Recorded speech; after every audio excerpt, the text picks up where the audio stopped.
Russia had a template for block building. I'm giving you the details because you get a sense of how a continental empire runs business.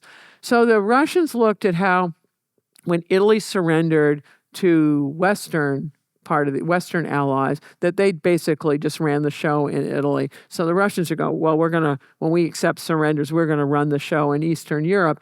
But the Russians want to take advantage of the absolute turmoil that wars cause. Also, wars often lead to war economies where you've got a lot of centralized government control to run the war effort. So the Russians want to leverage that one.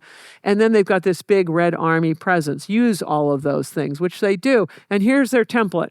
They're controlling the power ministries. What are they? Defense and interior. If you do that, you're going to monopolize coercion and eliminate your opposition. If you control the justice and information ministries, you can arrest or kill at will, and then you control all the stories that are never told about this. And then if you control agriculture, particularly in those days, you're going to buy a lot of allegiance by redistributing other people's lands, and that's going to wipe out class enemies, collaborators, all sorts of people you don't like, and the original elite that have been running rural areas. And they also had a story that they told about this. It's the big lie. Remember communism? What is the really bad people in the communist story of how we all live? It's the imperialists, right? Imperialism's really bad. Well, I've just shown you that Russians were the greatest practitioners of imperialism of the 20th century. And they're doing this right as Western imperialists are giving up their colonies. And yet this big lie, the big fiction that the Russians are somehow nice guys, they're using democratic forms. Like they don't eliminate Poland as a state, as the czars had done. It's still called Poland, but it's a fiction that it's independent. It's not. And there's a fiction that they hold elections, but they're not democratic. We already know the outcome.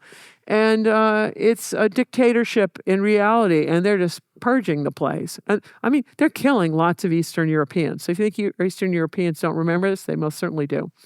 And then there's a more regional template for how you do this. I've already talked about ethnic cleansing. They did that. And then they tried moving countries, right? Poland to the west, Mongolia, I haven't talked about. It was to the east into Chinese territory.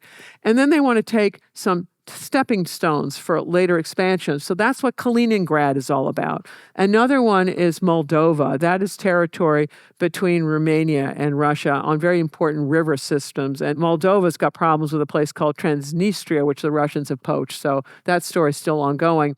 And also places like Azerbaijan, it's split between Iran and, now it's independent Azerbaijan, but it was split with the Soviet Union. And then there are the divided states of Germany, Korea, Mongolia, and China. You want all your neighbors quarreling over their borders so that Russia can then set the terms and that it can nibble them away a bite at a time, or if it can take a whole thing, good for them. If you enjoyed this clip, you can watch the full episode here and subscribe for more clips. Thanks.